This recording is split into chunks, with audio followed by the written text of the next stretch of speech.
Hello everyone, welcome, good evening. इस CSIR के live class में आप सभी लोगों का वेलकम है। और जैसा कि आप सभी लोग जानते हैं कि इस समय हम लोग जो टॉपिक पढ़ रहे हैं वो पढ़ रहे हैं इंडोक्राइन सिस्टम। और इंडोक्राइन सिस्टम में लास्ट में हम लोगों ने बहुत सारी चीज़ों को डिस्कस किया हुआ था। हम लोगों ने ये देखा था कि इंडोक्राइन सिस्टम होता क्या है। उसके साथ साथ हम लोगों ने बात किया था ग्लैंड्स के बारे में ना। तो अलग अलग तरीके की जो ग्लैंड्स थी उनकी लोकेशन के बारे में हम लोगों ने बात किया था ना, कि ग्लैंड क्या होती हैं, उनकी लोकेशन क्या है, उसके बारे में भी हम लोगों ने डिटेल में डिस्कस किया हुआ था। उसके साथ साथ मैंने आपको ये भी बताया था कि जो वो ग्लैंड्स होती हैं उनसे किस किस तरीके के जो हार्मोन्स होते हैं वो आपका सीक्रेट होते हैं, इसके बारे में भी हम सभी लोगों ने डिस्कस किया हुआ था। और अच्छे से डिस्कस किया हुआ था ना कि कौन सी ऐसी ग्लैंड है उससे कौन सा हार्मोन आपका रिलीज होता है और वो हार्मोन कहाँ पे एक्ट करता है, इसके बारे में भी हम लोगों ने बात किया था। और उसके साथ साथ हम लोगों ने ये भी बात किया हुआ था कि वो जो हार्मोन था, इंडोक्राइन हार्मोन था, उसका नेचर क्या होता है। नेचर मतलब क्या हो जाएगा, मैंने आप सभी लोगों को बताया था कि तीन तरीके के नेचर होते हैं। एक क्या हो जाएगा आपका, एक अमीनो एसिड डेरिवेटिव नेचर का हार्मोन हो जाएगा, जैसे हम लोगों ने टायरोसिन के बारे में बात किया था। उसका बेस्ट एग्जांपल हम लोगों ने जो लिया हुआ था वो थायराइड हार्मोन के बारे में आपको बताए हुए थे। उसके साथ साथ आपको एपिनेफ्रिन और नॉर एपिनेफ्रिन, जिसको हम लोग इमरजेंसी हार्मोन बोलते हैं, उसके बारे में भी हमने आपको बताया हुआ था। और उसके साथ साथ हमने आपको बताया था पॉलीपेप्टाइड और प्रोटीन इन नेचर की हार्मोन, बहुत सारे आपको हार्मोन बताए थे ना। जैसे मैंने आपसे कहा था कि जो आपके पिट्यूटरी ग्लैंड के हार्मोन्स होते हैं ना, वो क्या होते हैं, आपके पिट्यूटरी ग्लैंड हो गए, पैनक्रियाज के हो गए, किडनी के हो गए, ऐसे बहुत सारे हार्मोन होते हैं बड़ी संख्या में, जो क्या होते हैं आपके प्रोटीन इन नेचर के होते हैं। उसके बारे में भी हम लोगों ने बात किया हुआ था। उसके साथ साथ मैंने आपको बताया था कि कुछ हार्मोन ऐसे होते हैं जो स्टीरॉयड इन नेचर के होते हैं। स्टीरॉयड इन नेचर में मैंने आपसे कहा था ना कि वो लिपिड सॉल्युबल होते हैं, कोलेस्ट्रॉल के बने होते हैं, जिसमें स्पेशली हम लोग सेक्स हार्मोन के बारे में डिस्कस किए हुए थे। तो वो चीज भी हमने आप सभी लोगों को बताया हुआ था और अच्छे से आप सभी लोगों को बताया हुआ था। उसमें मैंने आपको बताया था ना कि किडनी के ऊपर क्या होता है, एड्रिनल ग्लैंड, जो किडनी होती है उस पर क्या होता है आपका ग्लैंड होती है ना, तो उसे हम लोग क्या बोलते हैं, एड्रिनल ग्लैंड बोलते हैं। उस एड्रिनल ग्लैंड के दो पार्ट होते हैं ना, मैंने आपको बताया था, एक एड्रिनल मेडुला और दूसरा क्या हो जाएगा, एड्रिनल कॉर्टेक्स हो जाएगा। तो फिर मैंने आपसे बताया था उसमें क्या होता है, आपके जो सेक्स हार्मोन होते हैं वो भी क्या होते हैं, आपके स्टीरॉयड नेचर के होते हैं। तो वो चीज हमने आपको बताया था कि तीन तरीके के हार्मोन हो जाएंगे, उनका नेचर क्या हो जाएगा, अमीनो एसिड नेचर हो जाएगा, अमीनो एसिड डेरिवेटिव नेचर हो जाएगा, आपका पॉलीपेप्टाइड प्रोटीन नेचर का हो जाएगा, और क्या हो जाएगा आपका स्टीरॉयड नेचर का हो जाएगा। तो ये सारी जो स्टोरी है, इन सारी स्टोरी के बारे में हम लोगों ने डिस्कस किया है। आज हम लोग जो बात करने वाले हैं, ध्यान रखिएगा, इंपॉर्टेंट बात जो करने वाले हैं वो क्या बात करने वाले हैं, आज हम लोग बात करेंगे। देखिए बहुत इंटरेस्टिंग चीजें हैं, इसको आप देखिएगा ना। हम लोग आज बात करने वाले हैं, ये देखिए आप यहाँ पे, hormone secretion, transport and clearance from the blood ना, बड़ी इंपॉर्टेंट बात करने वाले हैं ना। हार्मोन का सिक्रेशन, ये जो हार्मोन बन रहा है अलग अलग ग्लैंड में, आपके जो हार्मोन्स बन रहे हैं इनका ट्रांसपोर्ट कैसे होगा उसके बारे में हम लोग डिस्कस करना है, और इनका क्लियरेंस फ्रॉम द ब्लड। तो भाई मैंने आपको बताया था कि जो हार्मोन का ट्रांसपोर्ट हो रहा है ये वाया ब्लड के थ्रू हो रहा है ना। कैसे हो रहा है आपका, ये वाया ब्लड के थ्रू हो रहा है। अब आप देखो यहाँ पे, इसको समझने का थोड़ा सा हम लोग प्रयास करते हैं ना। अब आप देखिएगा, ध्यान दीजिएगा, ये पूरा एक सेल हो जाएगा ना, ये क्या हो जाएगा आपका, एक सेल हो जाएगा। अब थोड़ा सा इसको हम एक काम करते हैं ना, इसको बताने से पहले कुछ आपको हम ना बोर्ड पे लिख लिख के पहले आपको कुछ विद डायग्राम बना बना के आपको पहले समझाते हैं कैसे ट्रांसपोर्ट होता है। फिर एक एक करके हम लोग क्या करेंगे, बात करेंगे, और इनको एक सिग्नलिंग के तौर पे हम लोग क्या करेंगे, डिटेल में आज हम लोग डिस्कस करने वाले हैं। ठीक है, तो चलिए पहले हम लोग कुछ बात कर लेते हैं, कुछ बेसिक चीजें हैं इनको हम लोग क्या करते हैं, समझ लेते हैं, फिर उसके बाद जो है हम डिटेल में डिस्कस करते हैं। ठीक है, चलिए देखो, हम लोग क्या बात करने वाले हैं, ट्रांसपोर्ट की बात करने वाले हैं ना। किसकी बात करने वाले हैं, ट्रांसपोर्ट, बड़ी इंपॉर्टेंट बात है ना, ट्रांसपोर्ट। अब ट्रांसपोर्ट किसकी हम लोग बात कर रहे हैं, ट्रांसपोर्ट मतलब हार्मोन्स की बात कर रहे हैं ना, हम लोग किसकी बात कर रहे हैं यहाँ पे, ट्रांसपोर्ट मतलब क्या हो जाएगा, किसकी हम लोग बात कर रहे हैं, इंडोक्राइन हार्मोन की ना। किसकी बात कर रहे हैं, इंडोक्राइन हार्मोन, इंडोक्राइन हार्मोन, ये इंपॉर्टेंट पॉइंट है ना। इसके बारे में हम लोग क्या करना है, डिस्कस करना है। तो मैंने आपसे बताया हुआ था ना, एक इंपॉर्टेंट चीज मैंने आपको बताया था कि जैसे मान लीजिए ये क्या हो जाए, हमारी एक सेल हो जाए, ध्यान दीजिएगा। मैंने आपसे कहा था कि मान लीजिए ये है एक हमारी सेल हो जाए, बहुत अच्छे समझिएगा, ये हमारी एक सेल हो गई, ठीक। और इससे क्या हो जाएगा, थोड़ी दूर पे ना, कुछ दूर पे क्या हो जाएगी, हमारी दूसरी सेल हो जाएगी, है ना, समझिएगा। तो एक सेल है आपका, मान लो सेल नंबर 1 ना, ये क्या हो जाएगा, सेल 1। अब आप जानते हैं ना, इस चाहे हम उसको सेल के ही थ्रू हम लोग बात करेंगे ना, और ये क्या हो जाएगा आपका, सेल नंबर 2 हो जाएगा ना। सिर्फ आपको समझाने के लिए बता रहा हूँ ना, ये आपको समझाने के लिए बता रहा हूँ। अब आप देखिएगा, अगर हम किसी भी सेल की बात करते हैं ना, अगर हम किसी भी सेल की बात करेंगे तो इधर क्या होगा, ये वाला क्या हो जाएगा, प्लाज्मा मेम्ब्रेन हो जाएगा ना, आप सबको पता है ना, ये क्या होता है आपका, प्लाज्मा मेम्ब्रेन होता है। अब एक बात ध्यान रखिएगा, आप जानते होंगे जब हम प्लाज्मा मेम्ब्रेन की बात करते हैं ना, हम लोग किसकी बात करते हैं, जब हम लोग प्लाज्मा मेम्ब्रेन की बात करते हैं तो प्लाज्मा मेम्ब्रेन में एक बड़ी इंपॉर्टेंट बात हम लोग करते हैं, ठीक है। जब हम लोग प्लाज्मा मेम्ब्रेन की बात करते हैं तो एक बड़ी इंपॉर्टेंट बात करते हैं, वो इंपॉर्टेंट बात ये करते हैं कि ये जो प्लाज्मा मेम्ब्रेन होता है, तीन इंपॉर्टेंट चीज से मिलकर बना होता है ना। ये प्लाज्मा मेम्ब्रेन तीन इंपॉर्टेंट चीज से मिलकर बना होता है। एक क्या हो जाएगा, लिपिड, आगे हम लोग पढ़ेंगे। एक दूसरा क्या हो जाएगा आपका, प्रोटीन, दूसरा क्या हो जाएगा आपका, प्रोटीन, और तीसरा क्या हो जाएगा आपका, कार्बोहाइड्रेट ना। क्या हो जाएगा आपका, कार्बोहाइड्रेट। मतलब कोई भी सेल होगी, ठीक है, कोई भी सेल होगी, उस सेल के बाहर क्या होगा आपका, एक प्लाज्मा मेम्ब्रेन बना होगा ना। तो सेल के बाहर क्या होगा आपका, एक प्लाज्मा मेम्ब्रेन होगा।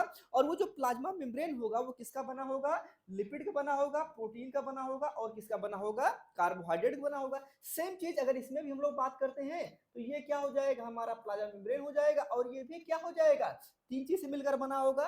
किससे बना होगा आपका, लिपिड से बना होगा। दूसरा क्या हो जाएगा आपका, प्रोटीन से बना होगा। और आपका तीसरा क्या हो जाएगा आपका, कार्बोहाइड्रेट से बना होगा ना, कार्बोहाइड्रेट से। अब एक बात और समझिएगा आप सभी लोग, बहुत इंपॉर्टेंट बात आपको बता रहा हूं ना। पहले इतनी बात आप समझ लीजिए, ठीक है, पहले इतनी बात आप समझ लीजिए। जब इतनी बात आप समझ लेंगे तो आगे वाली चीजें जो है वो आपके लिए समझना क्या हो जाएगा, आसान काम हो जाएगा, ठीक है। आगे वाली चीजें आप बहुत आसानी से समझ जाओगे। अब आप देखिए, ध्यान रखिएगा, ये जो प्लाज्मा मेम्ब्रेन होती है ना, आप मेरी बात समझिएगा। अभी आपको कॉन्सेप्ट मैकेनिज्म समझ में आएगा, ठीक है।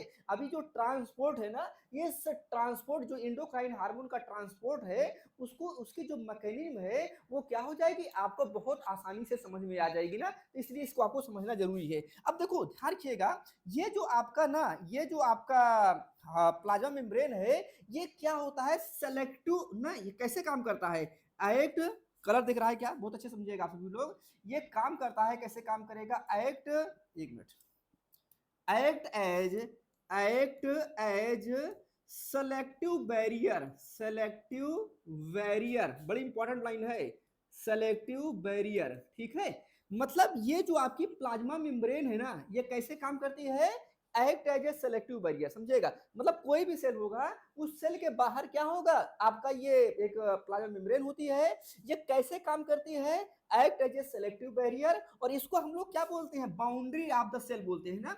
क्या बोलते हैं इसे हम लोग, बाउंड्री ऑफ द सेल ना, बाउंड्री ऑफ द सेल बोलते हैं, समझिएगा आप सभी लोग। इंटरेस्टिंग बात है, मैंने आपसे कहा कि कोई भी आपका एक ना, कोई भी आपका एक सेल हो जाएगा ना। जैसे मैंने कहा आपका एक सेल ये हो जाएगा, दूसरा सेल आपका ये हो जाएगा। अब इस सेल से कोई हार्मोन होगा ना, कोई हार्मोन होगा, वो क्या होगा, ट्रेवल करते हुए, ट्रांसपोर्ट होते हुए क्या होगा, अपने जो दूसरा वाला सेल होगा उसके पास क्या करेगा, ये पहुंचेगा।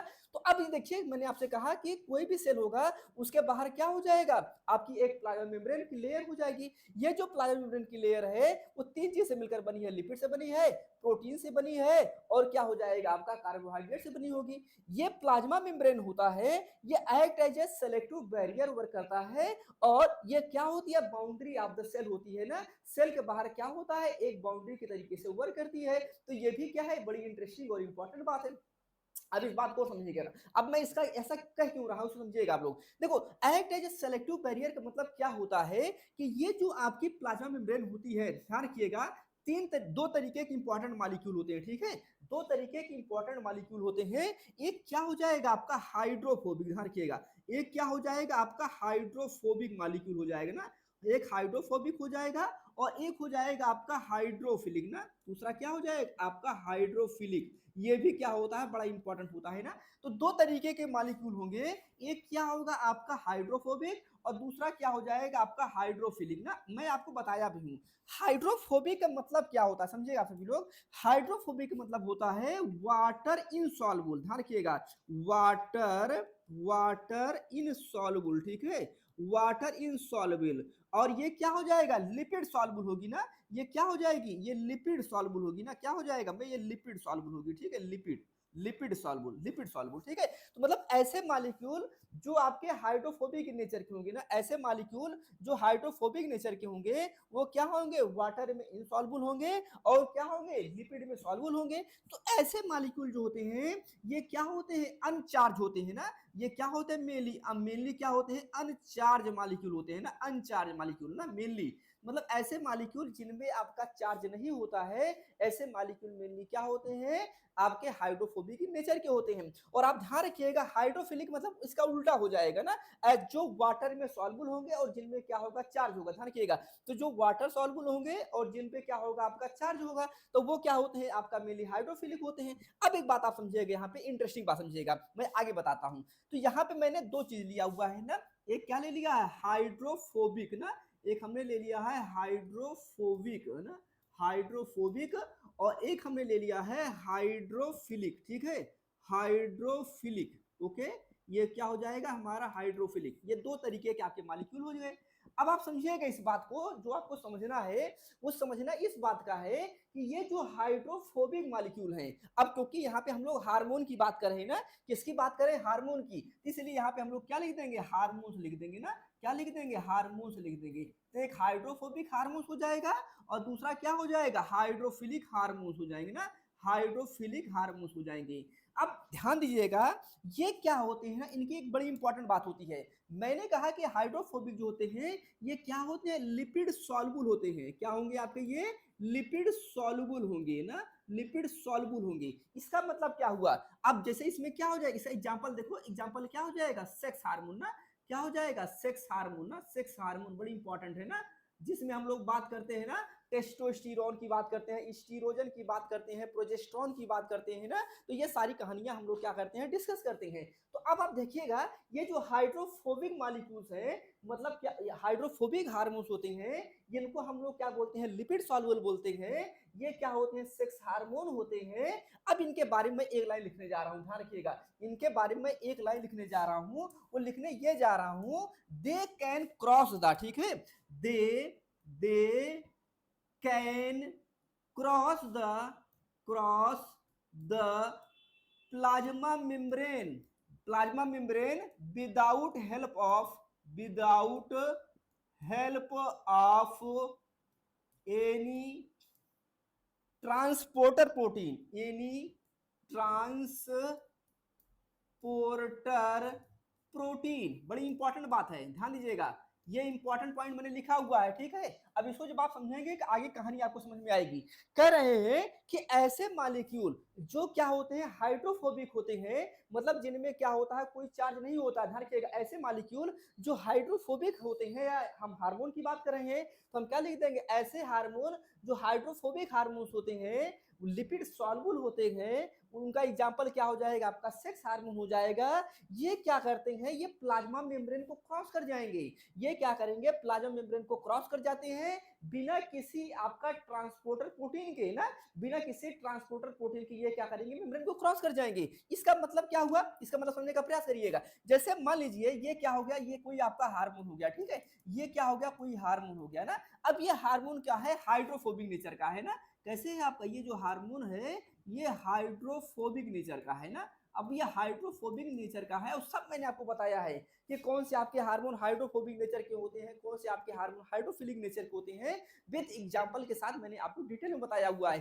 तो ये जो हाइड्रोफोबिक हार्मोन होते हैं, अब आप देखो इधर क्या हो जाएगी, ये ब्लड वेसल्स हो जाएगी ना, इधर क्या हो जाएंगे, ये ब्लड वेसल्स हो जाएंगे, ठीक है। ये आपका इसमें क्या हो रहा है, ब्लड मूव कर रहा है ना, इसमें क्या कर रहा है आपका, ये ब्लड मूव कर रहा है, ठीक है, ये आपका ये ब्लड मूव कर रहा है। तो क्या होगा, ये जो हार्मोन होते हैं हाइड्रोफोबिक नेचर होते हैं, ये क्या करेंगे, डिपोजिट हो जाएंगे ना, किसमें, ये आपकी जो ब्लड है इसमें क्या होंगे, देखो इसमें आ जाएंगे ना, और इसी के थ्रू क्या होगा, ट्रांसपोर्ट होते हुए कहां पर पहुंचेंगे, इस मेम्ब्रेन के पास पहुंचेंगे ना, इस मेम्ब्रेन के पास पहुंचेंगे। तो ये जो आपके हाइड्रोफोबिक हार्मोन है, ध्यान रखिएगा, ये जो हाइड्रोफोबिक हार्मोन है ये उसके, देखो इसके पास आ गया लेकिन इसके लिए बैरियर तरीके से काम नहीं कर रहा है। मतलब इस हार्मोन जो आपके हाइड्रोफोबिक हार्मोन है उसके लिए ये जो प्लाज्मा मेम्ब्रेन है वो बैरियर तरीके से नहीं काम कर रही है, क्योंकि ये हार्मोन जो हाइड्रोफोबिक है ये क्या है, आपके लिपिड सॉल्युबल है ना, ये क्या हो जाएंगे, आपके लिपिड सॉल्युबल हो जाएंगे। तो ये जो आपकी मेम्ब्रेन है, तो मेम्ब्रेन में भी तो आपकी लिपिड की बनी है ना, ये मेम्ब्रेन क्या है, मेम्ब्रेन में आपकी लिपिड है। भाई आपकी जो मेम्ब्रेन है ये क्या हो जाएगी, लिपिड है। तो क्योंकि ये जो हार्मोन है ये लिपिड इन नेचर के है ना, ये जो हार्मोन है ये क्या है, आपके लिपिड इन नेचर के हैं। तो जब इसके पास पहुंचेंगे ना तो इस मेम्ब्रेन में आपकी जो लिपिड होगी उस लिपिड में क्या हो जाएंगे, सॉल्व हो जाएंगे, या कह लीजिए इस मेम्ब्रेन को क्या करेंगे, जो आपकी प्लाज्मा मेम्ब्रेन है उसको क्या करेंगे, ये क्रॉस करेंगे, और क्रॉस करके क्या होगा, ये अंदर आ जाएंगे ना, ये क्रॉस करके क्या हो जाएंगे, ये अंदर आ जाएंगे, कहां जाएंगे, सेल के अंदर आ जाएंगे। अब हम किसी सेल के अंदर आएंगे तो अब आप ध्यान दीजिएगा, अगर भाई कोई भी सेल है, कि कोई भी अगर हम लोग सेल की बात करते हैं तो उस सेल में क्या होगा, आपका एक न्यूक्लियस होगा ना, एक क्या हो जाएगा, यहाँ पे आपका ये न्यूक्लियस हो जाएगा ना, इसको हम लोग क्या बोल देते हैं, ये हमारा न्यूक्लियस हो जाएगा, ये न्यूक्लियस हो जाएगा, समझिएगा आप लोग ना, ये क्या हो जाएगा, आपका न्यूक्लियस हो जाएगा। और ये इधर और बहुत सारी आर्गेनल होगी, ठीक है, इधर बहुत सारी आर्गेनल और होंगी, तो इसको हम लोग क्या बोलेंगे, साइटोप्लाज्म ना, ये वाला पोर्शन क्या हो जाएगा, आपका साइटोप्लाज्म हो जाएगा ना, इसको हम लोग क्या बोल देंगे, साइटोप्लाज्म। आप जानते हैं, सिंपल सी बात है ना, ये क्या हो जाएगा, आपका साइटोप्लाज्म हो जाएगा, ये इंपॉर्टेंट पॉइंट है, ठीक है। अब आप ध्यान रखिएगा साइटोप्लाज्म में क्या होता है, देखो आपको पता है कि जो न्यूक्लियस है, न्यूक्लियस में क्या होता है, डीएनए होता है ना, आपको पता है ना, न्यूक्लियस में क्या होता है, डीएनए होता है। तो मतलब आप ध्यान रखिएगा, ये हार्मोन, ये वाला जो हार्मोन आया हुआ है ना, अब ये हार्मोन क्या करेगा, या तो न्यूक्लियस में जाएगा, समझे आप लोग, ये हार्मोन जो है ये क्या करेगा, या तो आपका न्यूक्लियस में जाएगा, या तो फिर क्या होगा, आपका साइटोप्लाज्म में कोई एक्टिविटी करेगा, क्या करेगा, साइटोप्लाज्म में कोई एक्टिविटी करेगा। तो साइटोप्लाज्म में बहुत सारी एक्टिविटी होती है ना, जैसे मेटाबॉलिक एक्टिविटी होती है, तमाम सारी आपकी एक्टिविटीज होती हैं, उनके बारे में हम लोग क्या करेंगे, डिटेल में हम लोग डिस्कस करेंगे। तो क्या होगा, आप समझिएगा, ये जो हार्मोन है वो क्या करेगा, मेम्ब्रेन को डायरेक्ट क्रॉस करेगा, और फिर क्या होगा, या तो ये साइटोप्लाज्म में जाएगा, और या फिर क्या होगा, आपका न्यूक्लियस में जाएगा, मतलब सेल के अंदर चला जाएगा। तो अब क्या होगा, इसके पास दो विकल्प है ना, क्या होगा, इसके पास दो विकल्प है। तो अगर ये क्या होगा, देखिए अगर ये क्या होगा, अगर ये मान लीजिए, अगर ये कहां पे, इसको न्यूक्लियस के अंदर जाना है, कहां पे जाना है, न्यूक्लियस के अंदर जाना है, तो ये क्या होगा, न्यूक्लियस पे आपका एक रिसेप्टर लगा होता है, ध्यान रखिएगा, न्यूक्लियस पे आपका एक रिसेप्टर लगा होता है, इसे हम लोग बोलते हैं न्यूक्लियर रिसेप्टर बोलते हैं ना, क्या बोलेंगे इसे हम लोग, न्यूक्लियर रिसेप्टर बोलेंगे, इंपॉर्टेंट पॉइंट है, ठीक है। और ये जो साइटोप्लाज्म है, अगर साइटोप्लाज्म में भी काम करना होगा, अब साइटोप्लाज्म में तो और भी तो आर्गेनली होती नहीं होती है, माइटोकॉन्ड्रिया हो गया, क्लोरोप्लास्ट हो गया, तमाम सारी आपकी आर्गेनलीज होती हैं। अब क्योंकि अब सबका नाम लेना संभव नहीं है, तो साइटोप्लाज्म में अगर कोई काम करवाना होगा तो ये क्या होगा, कहाँ जाएगा, ये साइटोप्लाज्म पे आ जाएंगे ना, साइटोप्लाज्म का भी अपना रिसेप्टर होगा, इसे हम लोग क्या बोलेंगे, इसे हम लोग बोलेंगे साइटोप्लाज्मिक रिसेप्टर बोलेंगे ना, क्या बोलेंगे इसे हम लोग, साइटोप्लाज्मिक रिसेप्टर बोलेंगे। अब ये हार्मोन जो है, ध्यान दीजिएगा, ये जो हार्मोन इसके अंदर आया है, ये तो क्या करेगा, इसके ऊपर बाइंड कर लेगा, या तो अगर न्यूक्लियस में जाना होगा तो ये क्या करेगा, न्यूक्लियस में जो रिसेप्टर है उस पर बाइंड कर लेगा, या फिर क्या करेगा, ये जो साइटोप्लाज्म रिसेप्टर है ये क्या करेगा, उस पर बाइंड कर लेगा ना, या तो आपका न्यूक्लियस जो रिसेप्टर है उस पर बाइंड करेगा, या तो जो साइटोप्लाज्म रिसेप्टर है वो क्या हो जाएगा, उस पर बाइंड करेगा।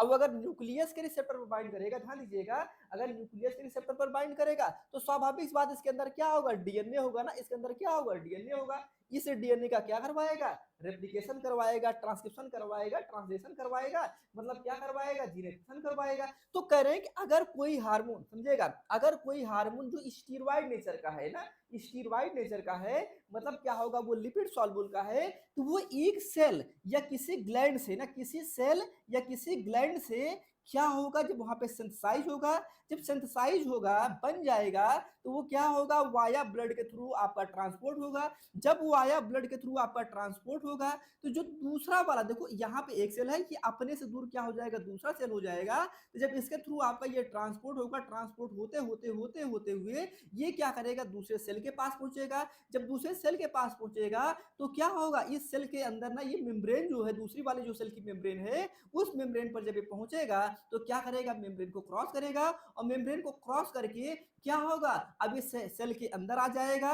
सेल के जब अंदर आएगा तो या तो आपका ये न्यूक्लियस के रिसेप्टर पर बाइंड करेगा, न्यूक्लियस के रिसेप्टर पर बाइंड करेगा तो ये आपका हार्मोन जो है कैसे काम कर रहा है, सिग्नलिंग मॉलिक्यूल के तौर पे काम कर रहा है ना। कैसे काम कर रहा है, आपका सिग्नलिंग मॉलिक्यूल के तौर पे काम कर रहा है, मैसेंजर मॉलिक्यूल के तौर पे काम कर रहा है। तो ये क्या होगा, इसे ट्रांसपोर्ट होते हुए कहां पे आएगा, रिसेप्टर पे आएगा और इस रिसेप्टर पर बाइंड करेगा। अगर न्यूक्लियस के रिसेप्टर पर बाइंड करेगा, ध्यान रखिएगा, अगर ये न्यूक्लियस के रिसेप्टर पर बाइंड करेगा इसका मतलब क्या होगा, ये जीन एक्सप्रेशन करवाएगा ना। न्यूक्लियस के रिसेप्टर पर बाइंड करेगा तो ये क्या करवाएगा, आपका जीन एक्सप्रेशन करवाएगा। या फिर क्या होगा, ये हार्मोन से बढ़ते हुए आएगा और कहां पर बाइंड करेगा, ये जो साइटोप्लाज्म है इस साइटोप्लाज्म पर क्या करेगा, ये बाइंड करेगा। जब ये साइटोप्लाज्म पर ये बाइंड करेगा, ध्यान दीजिएगा, तो साइटोप्लाज्म में क्या है, आपका रिसेप्टर है ना, इसे हम लोग क्या बोलते हैं, साइटोप्लाज्मिक रिसेप्टर बोलते हैं। तो यहां पर बाइंड कराएगा तो ये क्या करेगा, मेटाबॉलिक और बहुत सारी एक्टिविटी है वो क्या करवाएगा, क्या करेगा, आपका वर्क करवाएगा। हम लोग डिटेल में इसके बारे में डिस्कस करेंगे।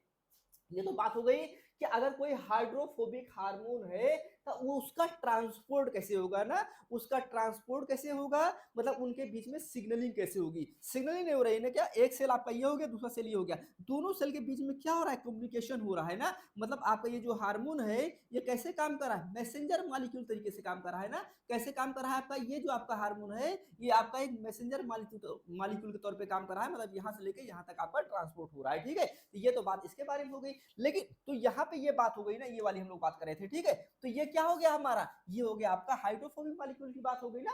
अगर हम लोग कह दें कि मान लीजिए हमारा, हम लोग हाइड्रोफिलिक की बात कर ले ना, हाइड्रोफिलिक में मान लो एक सेल हमारा ये हो जाएगा और दूसरा सेल हमारा क्या हो जाएगा, ये हो जाएगा। अब क्या होगा, यहाँ पे ध्यान दीजिएगा, अब यहाँ पे कोई हार्मोन बना ना, अब ये जो हार्मोन है ये क्या है, प्रोटीन इन नेचर का है ना। क्या हो जाएगा, peptide or protein in nature, कैसा है आपका, पेप्टाइड आर प्रोटीन नेचर, ध्यान रखिएगा प्रोटीन नेचर का है, ये इंपॉर्टेंट बात है ना। ये पेप्टाइड या प्रोटीन नेचर का है और मैंने आपको बताया हुआ है, पूरी लिस्ट मैंने आपको बताया है कि कौन से हार्मोन होते हैं जो पेप्टाइड या फिर आपके प्रोटीन नेचर के होते हैं, मैंने आपको बहुत डिटेल में बताया हुआ है, ठीक है। आगे भी हम लोग क्या करेंगे, डिटेल में इनके बारे में डिस्कस करेंगे। तो ये जो आपका हार्मोन है, ध्यान रखिएगा, अब इस यहाँ पे मान लो कोई एक ग्लैंड है ना, यहाँ से क्या होगा, आपका ये सेंसाइज होगा। तो जब ये यहाँ से सेंसाइज होगा, ध्यान दीजिएगा, जब आपका ये यहाँ से सेंसाइज होगा तो ध्यान देने वाली बात है, वो ध्यान ये देने वाली बात है कि अब ये भी क्या होगा, देखो ये क्या होगा, ये आपका हो जाएगा ना ब्लड ना, ब्लड यहाँ पे क्या हो रहा है, ब्लड आपका ट्रांसपोर्ट हो रहा है ना। तो ये हार्मोन जो है ना ये क्या होगा, इस ब्लड के थ्रू आ जाएगा, यहाँ पे आएगा, ये आपका जो ब्लड कैपिलरीज होती हैं उन ब्लड कैपिलरीज के थ्रू आएगा। लेकिन ये हार्मोन जानते हैं क्या है, ये वाला जो है ये क्या है, वाटर सॉल्युबल है। वाटर सॉल्युबल मतलब क्या हो जाएगा, ये हाइड्रोफिलिक है ना, ये क्या होगा आपका हाइड्रोफिलिक है। और आप ध्यान रखिएगा, जो भी हाइड्रोफिलिक हार्मोन होंगे, जो हाइड्रोफिलिक हार्मोन होंगे या हाइड्रोफिलिक मॉलिक्यूल होंगे, ये इंपॉर्टेंट पॉइंट आपको लिखवा रहा हूं, ठीक है। ये क्या होगा, इंपॉर्टेंट पॉइंट बता रहा हूं, मतलब हाइड्रोफिलिक मतलब क्या हो जाएगा, ऐसे मॉलिक्यूल जो चार्ज होंगे या आपके पॉलीपेप्टाइड, अगर हम लोग हार्मोन की बात कर रहे हैं तो वो क्या होंगे, पॉलीपेप्टाइड या क्या होंगे, आपके प्रोटीन नेचर के होंगे। तो ऐसे हार्मोन क्या होंगे, ऐसे हार्मोन जो होते हैं वो क्या होगा, इंपॉर्टेंट पॉइंट है, they can not cross the, sorry ये क्या हो जाएगा, they can not cross the the plasma membrane without help of transporter protein ना, ये इंपॉर्टेंट पॉइंट है, ट्रांसपोर्टर प्रोटीन, ठीक है। मतलब ये जो आपके हार्मोन होते हैं ना, मतलब जो आपके लिपिड जो आपके ऐसे हार्मोन जो प्रोटीन इन नेचर के होते हैं ना, ऐसे हार्मोन जो प्रोटीन इन नेचर के होते हैं वो मेम्ब्रेन को डायरेक्ट क्रॉस नहीं कर पाते हैं। तो क्या होगा, एक मिनट आप लोग बस बता दीजिए।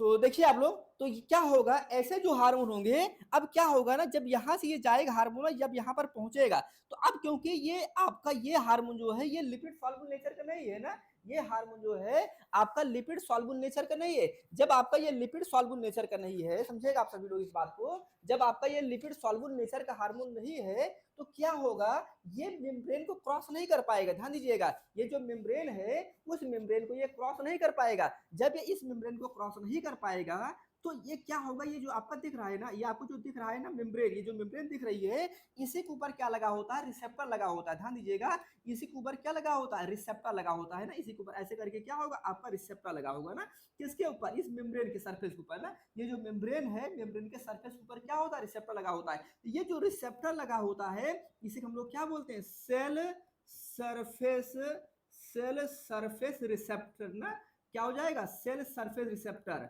ठीक है, तो ये जो सेल सरफेस रिसेप्टर है, अगर हम लोग इसके एग्जांपल की बात करें ना, अगर हम लोग इसके एग्जांपल की बात करते हैं तो आपने नाम सुना होगा ना, जीपीसीआर का नाम सुना होगा ना, जीपीसीआर का नाम सुना होगा ना, आरटीके का नाम सुना होगा ना, आरटीके का नाम सुना होगा, जैक स्टेट पाथवे का नाम सुना होगा ना, जैक स्टेट पाथवे ना, बड़ा इंपॉर्टेंट है ना, जैक स्टेट ना। तो ये क्या हो जाएंगे, ये क्या हो जाएंगे, इसके रिसेप्टर के नाम है ना। मतलब क्या होगा, ये जो हार्मोन आया हुआ है ना, अब ये क्या करेगा, इस रिसेप्टर पर बाइंड करेगा। अब इसकी अब मैकेनिज्म आपको बता रहा हूं, ठीक है। तो ये क्या करेगा, इस रिसेप्टर पर बाइंड करेगा, किस पे, ये आपका जो सेल सरफेस है ना, सेल सरफेस रिसेप्टर पर बाइंड करेगा। तो उसका एग्जांपल क्या हो जाएगा, जीपीसीआर। अब इसकी मैकेनिज्म आपको बता रहा हूं, जीपीसीआर बोलते हैं जी प्रोटीन कपल्ड रिसेप्टर बोलते हैं, आरटी के रिसेप्टर टायरोसिन काइनेज हो जाएगा, और आपका जैक स्टेट हो जाएगा ना। ये आप वैसे और भी होते हैं, बट ये क्या होते हैं, आपके 3 इंपॉर्टेंट सेल सरफेस रिसेप्टर होते हैं ना, तो उनके बारे में लोग बात करेंगे। तो ये हार्मोन जो है ना, अब क्या होगा, ये हार्मोन देखो वहां पे क्या हो रहा था, आप देखिए यहाँ पे क्या हो रहा था, आप देखो ये क्या कर रहा था, यहाँ पे देखो कोई रिसेप्टर नहीं है ना, हाइड्रोफोबिक हार्मोन के लिए कोई रिसेप्टर नहीं है, ये सीधे क्रॉस करके अंदर आ जा रहा है ना, ये अंदर आ जा रहा है। इसे हम लोग क्या बोलेंगे, ये देखो ये अंदर रिसेप्टर है ना, ये अंदर रिसेप्टर है। तो जो अंदर रिसेप्टर पर बाइंड कर रहा है तो उसे हम लोग बोलते हैं इंट्रासेलुलर रिसेप्टर बोलते हैं ना, क्या बोलते हैं, इंट्रासेलुलर रिसेप्टर बोलते हैं। लेकिन क्या हुआ, ध्यान दीजिएगा,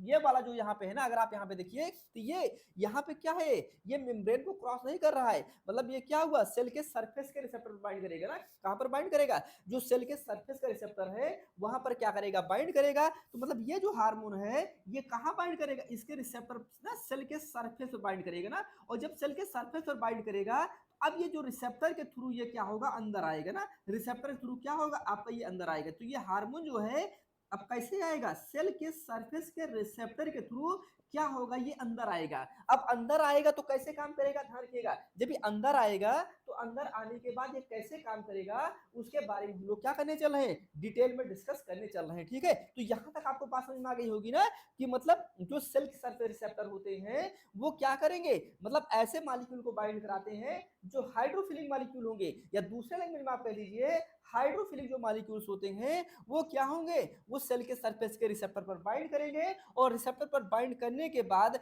वो जो रिसेप्टर्स होते हैं वो क्या करेंगे।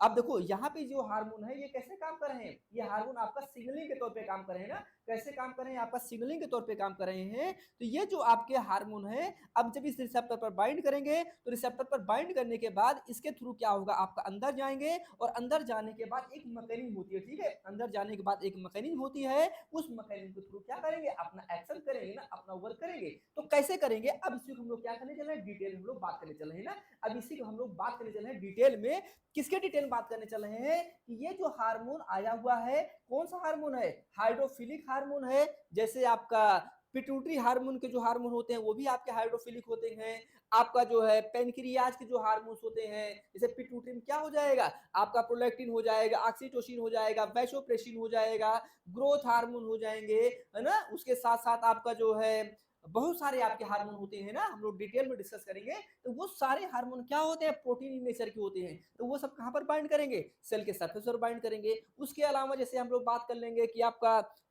पैनक्रियाटिक हार्मोन, पैनक्रियाटिक हार्मोन में क्या हो जाएगा, आपका ग्लूकागॉन हो जाएगा, इंसुलिन हो जाएगा। ये सब क्या होते हैं, प्रोटीन इन नेचर के होते हैं। इन सारी चीजों के बारे में मैंने आप सभी लोगों को बताया हुआ है। तो ये सब क्या होगा, क्या होगा, सीधे इस रिसेप्टर पर बाइंड करेंगे ना। कहां पर बाइंड करेंगे, इस रिसेप्टर पर बाइंड करेंगे। और ये रिसेप्टर कहां बाइंड हुआ, ये मेम्ब्रेन पर बाइंड हुआ है ना, प्लाज्मा मेम्ब्रेन पर बाइंड हुआ है। तो इस रिसेप्टर का जो बेस्ट एग्जांपल हो जाएगा वो क्या हो जाएगा, आपका जीपीसीआर हो जाएगा ना। और इस जीपीसीआर के थ्रू बाइंड करेंगे और ये क्या होगा, अंदर आएंगे ना। तो जीपीसीआर थ्रू ये बाइंड करेंगे और बाइंड करके क्या हो जाएंगे, ये अंदर आ जाएंगे ना, बाइंड करेंगे, और बाइंड करके जब यहाँ पे अंदर आएंगे तो ये क्या करेंगे, आपका वर्क करेंगे ना। क्या वर्क करेंगे, इसकी हम एक बेसिक मैकेनिज्म की बात करने चल रहे हैं, ठीक है, इसकी हम एक बेसिक मैकेनिज्म की बात करने चल रहे हैं। उस बेसिक मैकेनिज्म को आप पहले समझिए, ठीक है, और जब आप उस बेसिक मैकेनिज्म को समझ जाएंगे तो आगे वाली प्रोसेस क्या करेंगे आप और अच्छे समझेंगे ना। तो हम लोग आगे बात करने चल रहे हैं किसके बारे में, जीपीसीआर मैकेनिज्म के बारे में ना। किसके बारे में, जीपीसीआर, इसका नाम होता है जी प्रोटीन कपल्ड रिसेप्टर।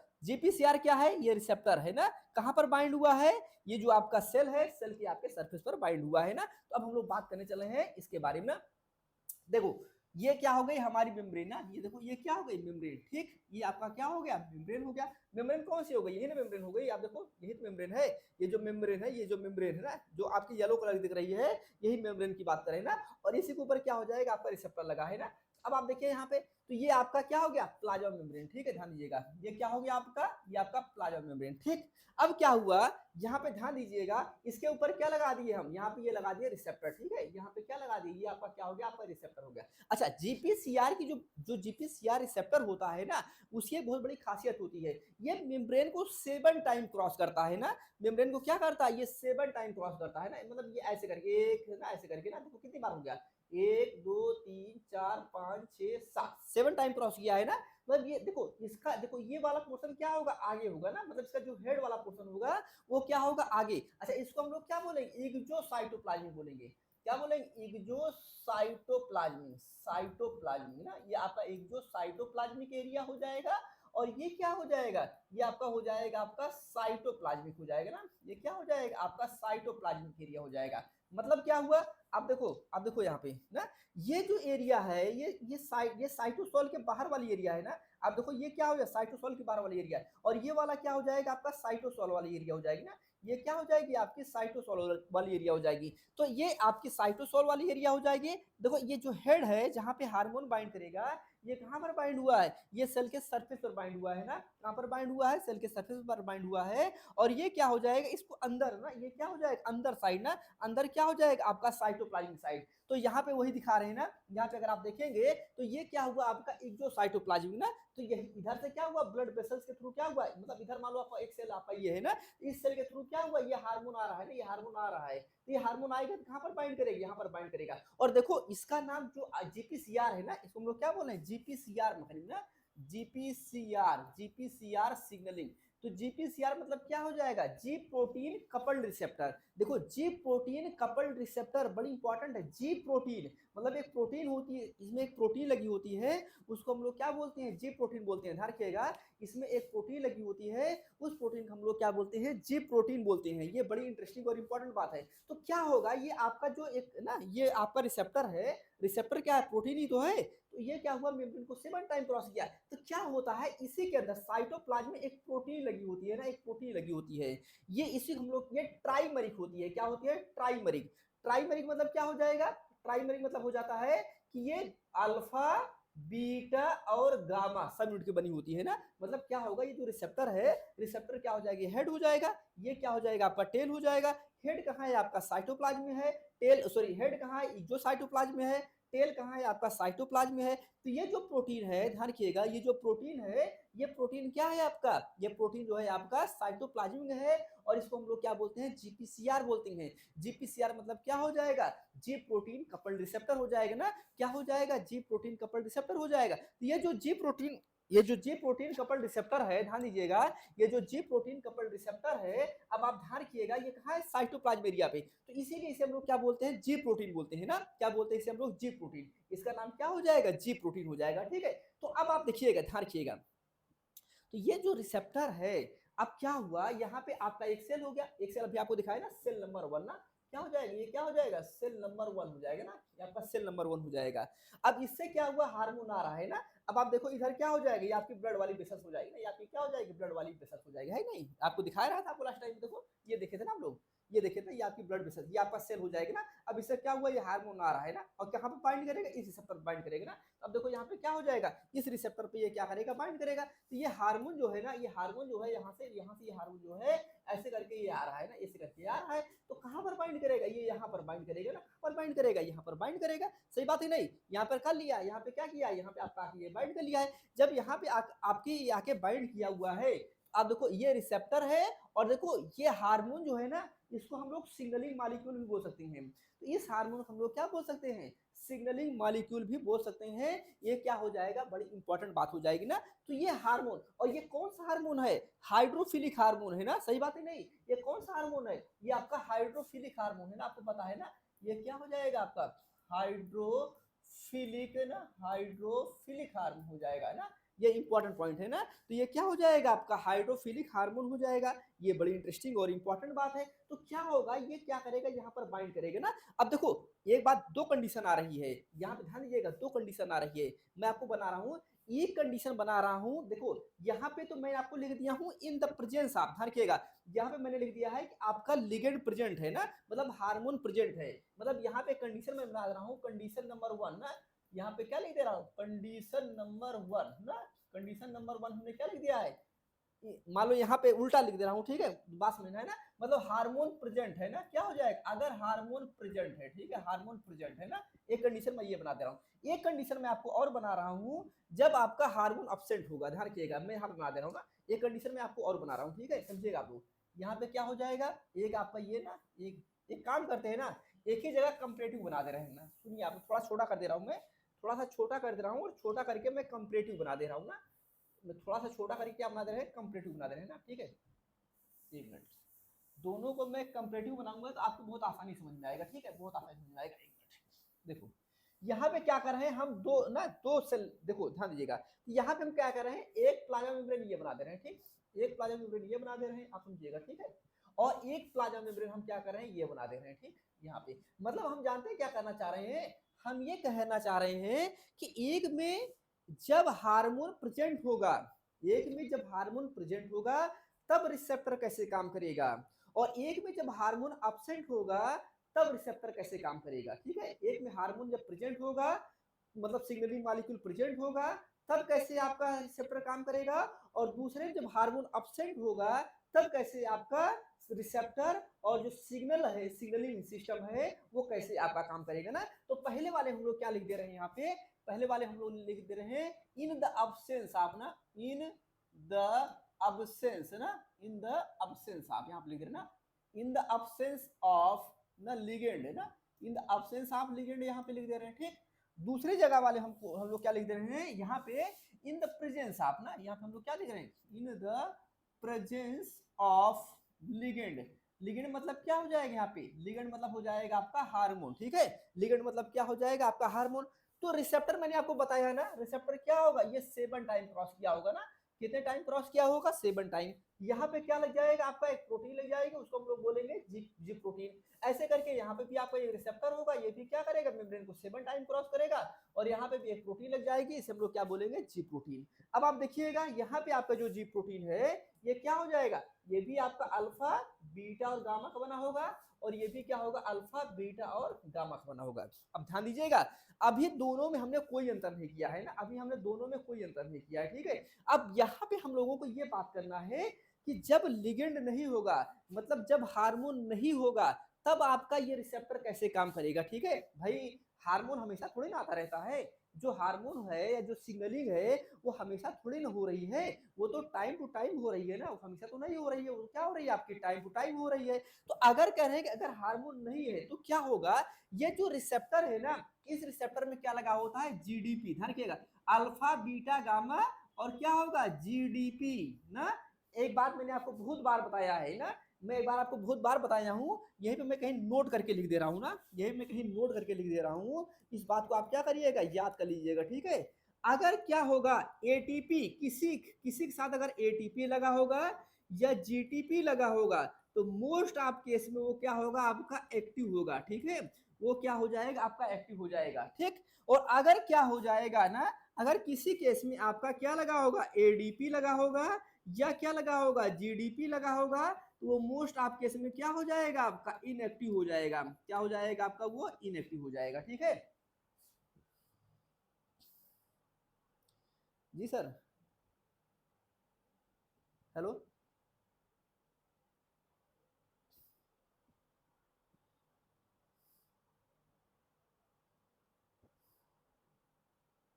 तो ध्यान दीजिएगा सभी लोग कह रहे हैं कि अगर किसी प्रोटीन के साथ एटीपी लगा होगा, जीटीपी लगा होगा तो क्या होगा आपका एक्टिव होगा।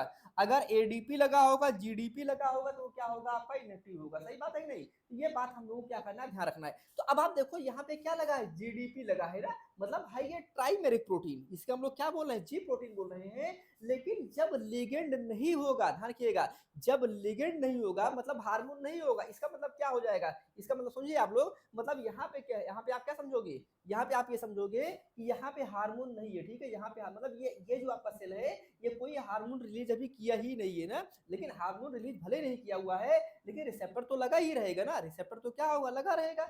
लेकिन ये क्या होगा, रिसेप्टर आपका इनएक्टिव फॉर्म में रहेगा ना, ये रिसेप्टर क्या होगा आपका इनएक्टिव फॉर्म, मतलब यहाँ पे क्या हुआ, आपका कोई लिगेंड या कोई आपका हार्मोन नहीं है। लेकिन अगर क्या हो जाए, जब आपका, तो कह रहे हैं कि यहाँ पे क्या हो रहा है वही दिखा रहे हैं कि जब आपका लिगेंड एब्सेंट है ना, जब आपका लिगेंड एब्सेंट है तो ये जो रिसेप्टर होता है ना, रिसेप्टर में आपका ये जो जी प्रोटीन है ये होता तो ट्राइमेरिक है, अल्फा और बीटा गामा ही है। लेकिन ये क्या हो जाएगा आपका जीडीपी के फॉर्म में होगा, और जीडीपी के फॉर्म में होगा इसका मतलब क्या होगा आपका इनएक्टिव होगा ना, ये क्या होगा इनएक्टिव होगा। इनएक्टिव होने का मतलब क्या हो जाएगा, नो सिग्नलिंग, यहाँ पे कोई सिग्नलिंग नहीं हो रही है, ध्यान रखिएगा, यहाँ पे क्या हो जाएगा, कोई सिग्नलिंग नहीं हो रही है। सही बात है नहीं, यहाँ पे कोई आपकी सिग्नलिंग प्रोसेस नहीं हो रही है। मतलब भाई जब हार्मोन ही नहीं है तो यार सिग्नलिंग क्या होगी, जब हार्मोन ही नहीं है तो सिग्नलिंग क्या होगी, जब हार्मोन होगा तब ना वो एक सेल से दूसरे सेल में जाएगा। सही बात है नहीं, जब हार्मोन होगा तब वो एक सेल से दूसरे सेल में जाएगा, जब हार्मोन ही नहीं है तब वो एक सेल से दूसरे सेल में कैसे जाएगा, ये भी बड़ी बात है, जब हार्मोन ही नहीं है तो वो एक सेल से दूसरे सेल में कैसे जाएगा, ये भी एक बहुत बड़ी इंपॉर्टेंट बात होती है, ठीक है। तो क्या हो जाएगा अभी, तो मतलब ये क्या हो जाएगा, ये आपका रिसेप्टर क्या हो जाएगा, इनएक्टिव होगा। कब, जब आपका सिग्नल, जब आपका हार्मोन नहीं होगा तब। जब हार्मोन होगा मतलब मान लीजिए ये क्या हुआ, आपका एक सेल हो गया ना, ये आपका एक सेल हो गया, इस सेल से क्या हो रहा है आपका, ये हार्मोन आपका बन रहा है। अब ये हार्मोन क्या हो जाएगा, इस ब्लड वेसल से ना, इस आपका देखिए ब्लड कैपिलरी से होते हुए ये आपका ब्लड कैपिलरी हो जाएगी, यहाँ से होते हुए ये जो हार्मोन है ये क्या होगा, ट्रेवल करते हुए आएगा और कहां पर बाइंड करेगा, यहाँ पर बाइंड कर लेगा ना, कहां पर बाइंड करेगा, यहाँ पर ये क्या करेगा, यहाँ पर ये बाइंड कर लेगा ना, यहाँ पर ये क्या करेगा, बाइंड कर लेगा, ठीक है, यहाँ पर ये बाइंड कर लेगा। तो जब यहाँ पर ये बाइंड कर लेगा तो क्या होगा, अब कंडीशन बदल जाएगी, ध्यान रखिएगा, ये जो अल्फा बीटा और गामा है ना ये क्या होगा, जीटीपी में कन्वर्ट हो जाएगा। जीडीपी यहाँ पे क्या था, जीडीपी था ना, ये क्या हो जाएगा, कन्वर्ट हो जाएगा जीटीपी में, ध्यान रखिएगा, किसमें कन्वर्ट हो जाएगा, ये जीटीपी में कन्वर्ट हो जाएगा। मतलब क्या हो जाएगा आपका, ये एक्टिव स्टेट में हो जाएगा, क्या हो जाएगा आपका ये एक्टिव स्टेट में, समझ में आ रहा है ना,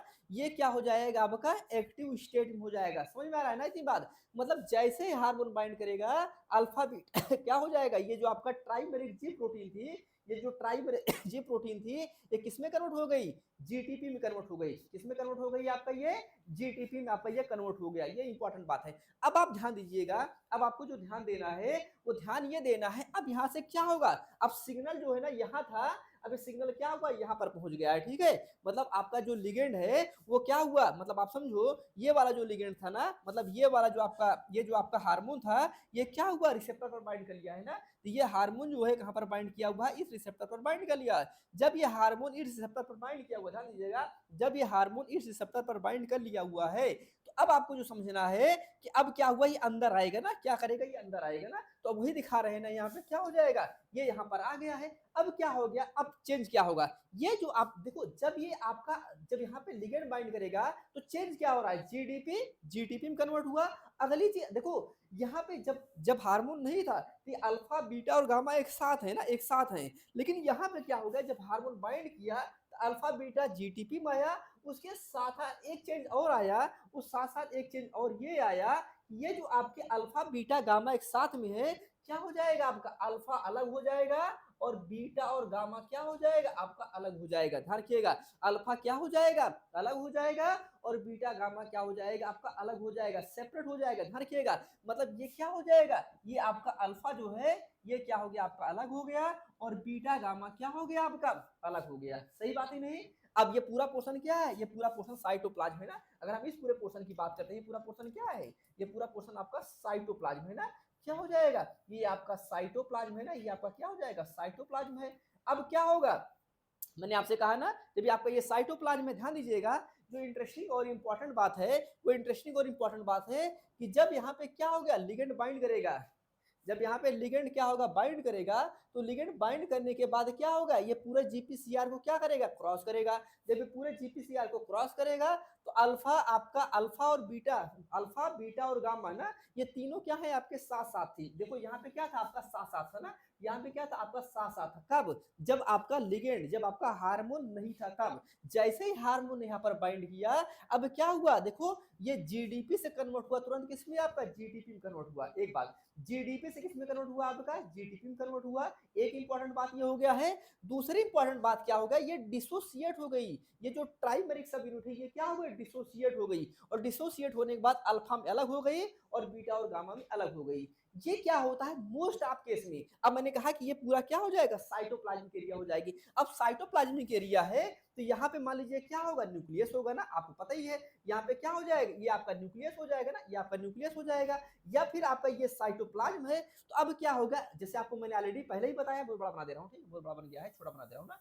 यहाँ पे क्या हो जाएगा आपका, ये न्यूक्लियस हो जाएगा ना, ये क्या हो जाएगा, न्यूक्लियस हो जाएगा। तो क्या होगा, ये जो लिगेंड है, ध्यान रखिएगा, ये जो आप देखो, ये जो अल्फा है अब यही आगे बढ़ेगा, ठीक है। मतलब आप समझो जो आपका सिग्नल मॉलिक्यूल यहाँ था, अब आप समझिए कि अल्फा के फॉर्म में आ गया है ना। किस फॉर्म में आ गया है, अल्फा के फॉर्म में। तो अब क्या होगा, इसी के ऊपर रिसेप्टर लगा होगा ना, मैंने आपको पहले ही कहा, न्यूक्लियर के ऊपर रिसेप्टर लगा होगा, या तो फिर क्या होगा आपका साइटोप्लाज्म में रिसेप्टर लगा होगा ना। क्या होगा, न्यूक्लियर पे रिसेप्टर लगा होगा, या तो फिर क्या होगा, साइटोप्लाज्म में रिसेप्टर लगा होगा। तो अब क्या होगा, ये आके बाइंड, ये क्या होगा, या तो आके कहां पर बाइंड करेगा, या तो न्यूक्लियस जो रिसेप्टर है वहां पर आकर, अभी और भी प्रोसेस होती है, ऐसे डायरेक्ट नहीं होता, ठीक है।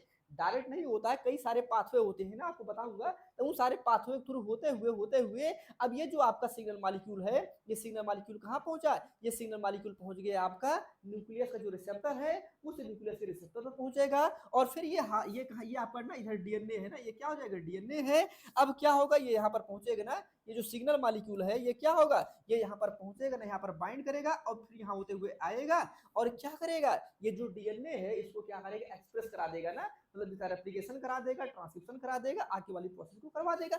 या फिर ये वाला जो मॉलिक्यूल है ये क्या होगा, जो आपका साइटोप्लाज्मिक रिसेप्टर है, क्या करेगा, वहां पर बाइंड कराएगा। और साइटोप्लाज्म की जो अदर एक्टिविटीज है उनको क्या करेगा, आपका फॉरवर्ड करवा देगा।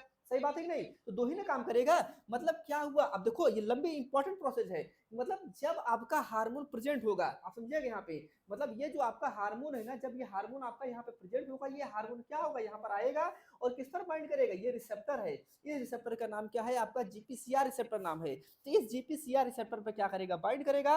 और जब इस जीपीसीआर रिसेप्टर पर बाइंड करेगा तो आपको वही आगे वाली प्रोसेस बता रहा हूँ ना, जीपीसीआर के क्या बता रहा हूँ, आगे वाली प्रोसेस बता रहा हूँ। जब यहाँ पर ये बाइंड करेगा तो ये आपकी जो जी प्रोटीन, ट्राइमेरिक जो जी प्रोटीन थी, जो आपका जीडीपी के फॉर्म में यहाँ पे थी, वो कन्वर्ट हो गया किसमें, आपका जीटीपी के फॉर्म में, एक्टिव फॉर्म में आ गया। फिर ये डिसोसिएट हो जाएगी अल्फा फॉर्म में, और बीटा और गामा के फॉर्म में क्या होगा, डिसोसिएट हो जाएगी। फिर ये सिग्नल मॉलिक्यूल क्या होगा, या तो न्यूक्लियस के अंदर आएगा, और न्यूक्लियस के अंदर आएगा तो कहां पर बाइंड करेगा, न्यूक्लियस के रिसेप्टर पर बाइंड करेगा। और न्यूक्लियस के अंदर क्या होता है, डीएनए होता है, आपको पता ही है। उस डीएनए में क्या करेगा, आपका जीन का एक्सप्रेशन करवा देगा। ये तो फिर क्या करेगा, ये साइटोप्लाज्म पर बाइंड करेगा। और साइटोप्लाज्म पर बाइंड करने के बाद क्या करेगा, जो साइटोप्लाज्म रिसेप्टर होते हैं वहां पर बाइंड करने के बाद क्या करेगा, जो मेटाबॉलिक एक्टिविटी है, ये जो और भी एक्टिविटी है उनको क्या करेगा, आपका ये काम करवा देगा। ये तो डिपेंड करता है टाइप ऑफ हार्मोन के बारे में। भाई मैंने आपसे कहा कि अगर मान लीजिए जो पेप्टाइड हार्मोन है, प्रोटीन हार्मोन नेचर के हार्मोन है, जैसे आपका क्या हो जाएगा, जैसे हम लोग बात कर लेते हैं पिट्यूटरी ग्लैंड के बारे में हम लोग बात किए ना, बहुत सारे हार्मोन के बारे में आपको बताया है। अब सारे हार्मोन का काम एक ही होता है क्या, सारे हार्मोन काम एक ही नहीं होता है ना, अलग अलग हार्मोन के क्या होते हैं, अलग अलग काम होते हैं, ये बात आप लोग जानते हैं। तो अलग अलग हार्मोन के क्या होंगे, आपके अलग अलग काम होंगे, इस बात को हम लोग जानते हैं और बहुत अच्छे से जानते हैं। तो उसी तरीके से क्या होंगे, सबके अलग अलग काम होंगे ना। कुछ हार्मोन ऐसे होंगे उनका काम कहाँ होगा, न्यूक्लियस में होगा, तो न्यूक्लियस में जाके अपना काम करेंगे। कुछ हार्मोन ऐसे होंगे जो आपका साइटोप्लाज्म में काम होता है। ये बेसिक मैंने आपको बताया ना, बेसिक नहीं बड़ी इंपॉर्टेंट चीज मैंने आपको बताया हुआ है कि कैसे जो आपके स्टीरॉइड नेचर के हार्मोन होते हैं, या फिर जो आपके अमीनो एसिड डेरिवेटिव के हार्मोन होते हैं, या फिर जो आपका प्रोटीन नेचर के हार्मोन होते हैं, उनका एक सेल से दूसरे सेल में कैसे ट्रांसपोर्ट होता है ना, एक सेल से दूसरे सेल में कैसे ट्रांसपोर्ट होता है, एक सेल से दूसरे सेल के बीच में कैसे कम्युनिकेशन होता है, उनके बारे में एक इंट्रोडक्टरी प्रोसेस मैंने आपको बताया हुआ है ना। अब इसी चीज को हम लोग क्या करने चल रहे हैं डिटेल में ना, जो अपने गाइडर की बुक है वहां पे अच्छा अच्छा डायग्राम बना हुआ है, उसके थ्रू हम आपको एक्सप्लेन करेंगे ना, उसके थ्रू भी हम आपको बताने का प्रयास करेंगे ना। तो अगर ये कॉन्सेप्ट अगर आप समझ गए हैं, अगर ये कॉन्सेप्ट आप अच्छे समझ गए हैं, तो उसको आपको समझने में बहुत ज्यादा प्रॉब्लम होने वाली नहीं है, ठीक है। क्योंकि ये बड़ा इंपॉर्टेंट है, सिग्नलिंग बड़ी इंपॉर्टेंट है, ठीक है। तो इस सिग्नलिंग का देखो,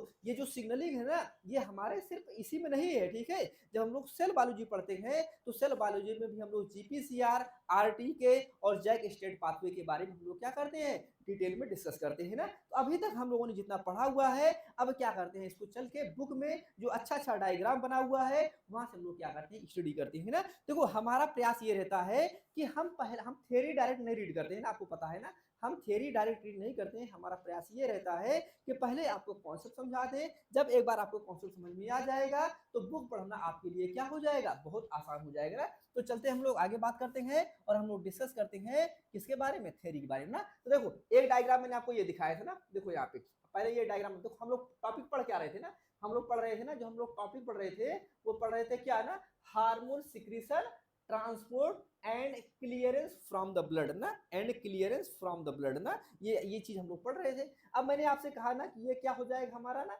ये क्या हो जाएगा, ये हमारा सेल हो जाएगा ना, ये क्या हो जाएगा, हमारा सेल हो जाएगा। सेल के बाहर देखो ये क्या हो जाएगा, आपका प्लाज्मा मेम्ब्रेन हो जाएगा। इसके ऊपर देखो ये क्या हो गया, आपका इधर क्या हो जाएगा, आपका न्यूक्लियस हो जाएगा ना, आपको पता है न्यूक्लियस ना, न्यूक्लियस में क्या होगा, आपका डीएनए होगा, आपको पता ही है। डीएनए से क्या बनेगा, आरएनए बनेगा ना। प्रोसेस हम लोग क्या बोलते हैं, ट्रांसक्रिप्शन बनते हैं। तो ये एमआरएनए मैंने आपको पढ़ाया है मॉलिक्यूलर बायोलॉजी। ये एमआरएनए कैसे काम करेगा, आपका जेनेटिक कोडान तरीके से काम करेगा। ये एमआरएनए कहाँ जाएगा आपका, ये जाएगा राइबोसोम के पास। ये देखो ये क्या है, आपका एंडोप्लाज्मिक रेटिकुलम है ना, क्या है आपका, ये एंडोप्लाज्मिक रेटिकुलम है। ये एंडोप्लाज्मिक रेटिकुलम के ऊपर देखो आपको डॉट डॉट करके दिखाई दे रहा है ना, जो डॉट डॉट करके दिखाई दे रहा है, ये क्या है आपका, ये राइबोसोम है ना। तो आपको पता है कि जो प्रोटीन बनती है वो कहाँ बनती है, राइबोसोम में बनती है ना। जो प्रोटीन बनती है वो कहाँ बनती है, वो आपका राइबोसोम में बनती है, ये बात आपको पता है। तो ये आपका ये मारने ना, ये मारने कहाँ आएगा, इस राइबोसोम के पास आएगा। राइबोसोम के पास आएगा तो क्या होगा, प्रोटीन बनेगी, सिंपल बात है, आप सभी लोग जानते हैं। तो राइबोसोम के पास आएगा तो ये क्या बनेगा, आपका प्रोटीन बनेगा। अब जब यहाँ पे प्रोटीन बनेगा तो ये राइबोसोम में जो प्रोटीन बनी है ये क्या है, आपकी इमेच्योर प्रोटीन है, ध्यान रखिएगा, ये क्या है, आपकी इमेच्योर प्रोटीन है। तो ये प्रोटीन क्या होगा, मॉडिफाई होने के लिए, ध्यान रखिएगा, ये प्रोटीन मॉडिफाई होने के लिए कहाँ जाएगी, ये आपका एंडोप्लाज्मिक रेटिकुलम है। एंडोप्लाज्मिक रेटिकुलम ये प्रोटीन मॉडिफाई होने के लिए जाएगी। मैंने आपको पढ़ाया भी है प्रोटीन ट्रांसपोर्ट सिस्टम में ना, प्रोटीन टारगेटिंग मैंने पढ़ाया है, आगे भी मैं आपको पढ़ाऊंगा। तो ये प्रोटीन एंडोप्लाज्मिक रेटिकुलम से होते हुए ये प्रोटीन कहाँ जाएगी, आपका गोल्गी एपरेटस में जाएगी। और गोल्गी एपरेटस से क्या होगा, बहुत सारे अपने जो आगे के काम होते हैं वो अपना क्या करेगी, काम करेगी। जब हम लोग पढ़ेंगे ना, जब हम लोग पढ़ेंगे सेल बायोलॉजी पढ़ेंगे, सेल बायोलॉजी में हम लोग जब प्रोटीन सॉर्टिंग पढ़ेंगे तब हम लोग क्या करेंगे, डिस्कस करेंगे। ये तो नॉर्मल सेल की एक्टिविटी हो गई क्या ना, ये सब क्या है, ये तो आपका नॉर्मल सेल की एक्टिविटी है ना, कि नॉर्मल कैसे आपका वर्क करता है, ठीक है, ये तो बेसिक बात है ना। तो यहाँ पे अब हम लोग जो बात करने चल रहे हैं वो बात करने रहे हैं, क्या बात करने चल रहे हैं, वो हम लोग बात करने चल रहे हैं, देखो यहाँ पे ना ये इंटरेस्टिंग बात करने चल रहे हैं, transport of hormone in the blood ना। क्या बात करने चल रहे हैं, transport hormone in the blood ना। तो यही तो हम लोग पढ़ रहे थे ना, अभी तक हम लोग जो बुक में पढ़ रहे थे तो यही तो सारी बातें हम लोग पढ़ रहे थे। अब देखो, अब यहाँ पे समझिएगा ना, यहाँ पे अब जो डिटेल हम लोग बात करने चल रहे हैं ना वो क्या हो जाएगा ना, देखो mechanism of action of hormone ना, mechanism of action of hormone ना। इसमें हमने आपको बताया है ना, hormone receptors and their activation ना, hormone receptor and their activation, ये सारी कहानी मैंने आपको अभी तो यही तो बता रहे थे ना। हार्मोन कहाँ पर बाइंड करेगा, रिसेप्टर पर बाइंड करेगा। तो कौन सा हार्मोन इंट्रासेलुलर रिसेप्टर पर बाइंड करेगा और कौन सा हार्मोन सेल सरफेस रिसेप्टर पर बाइंड करेगा, ये वाली कहानी मैंने आपको बताया। तो hormone receptors and their activation, वही पूरी कहानी अभी हम लोग बात कर रहे थे। तो ये देखो, ये सब क्या करना है ना, पूरा पढ़ना नहीं है ना। अब आप देखो यहाँ पे ध्यान दीजिएगा, देखो यहाँ पे कह रहे हैं कि मैंने आपसे कहा ना कि क्या हो जाएगा, देखो क्या लिखा है, द लोकेशन फॉर द, देखो यहाँ पे एक बड़ी इंपॉर्टेंट बात करें ना, मैं मार्क कर, एक मिनट रुकिए आप लोग। अब यहाँ पे देखिएगा, कह रहे हैं क्या लिखा है, देखो लिखा है the location for the different type of hormone receptor ना। मैंने कहा के जो हार्मोन रिसेप्टर होते हैं वो क्या होते हैं, अलग अलग होते हैं, उनकी क्या होती है, अलग अलग लोकेशन होती है। तो जो हार्मोन रिसेप्टर अलग अलग होते हैं उनकी जो अलग अलग लोकेशन होती है वो किस बेस पे होती है, वो हार्मोन के नेचर के बेस पे होती है ना, कि हार्मोन जो है आपका वो अमीनो एसिड डेरिवेटिव का नेचर का हार्मोन है, आपका प्रोटीन नेचर का हार्मोन है, या फिर आपका स्टीरॉयड नेचर का हार्मोन है, उस बेस पे क्या होता है, उनके जो है अलग अलग नेचर डिसाइड होते हैं। तो आप देखो एक क्या लिखा है, इन और ऑन द सरफेस, देखो क्या लिखा है, इन और on the surface of the cell membrane ना, मैंने कहा कि जो रिसेप्टर होगा या तो क्या होगा, सेल के अंदर होगा या फिर क्या होगा, सेल के बाहर होगा। आपको मैंने बताया कि ऐसे ऐसे हार्मोन जो हाइड्रोफोबिक नेचर के होते हैं ना, ऐसे हार्मोन जो हाइड्रोफोबिक नेचर के होते हैं, उनमें जो आपका ऐसे हार्मोन जो हाइड्रोफोबिक नेचर के होते हैं वो क्या होता है, उनका जो रिसेप्टर होता है वो क्या होगा, आपका सेल के सरफेस के अंदर होगा ना, मतलब सेल के अंदर होगा।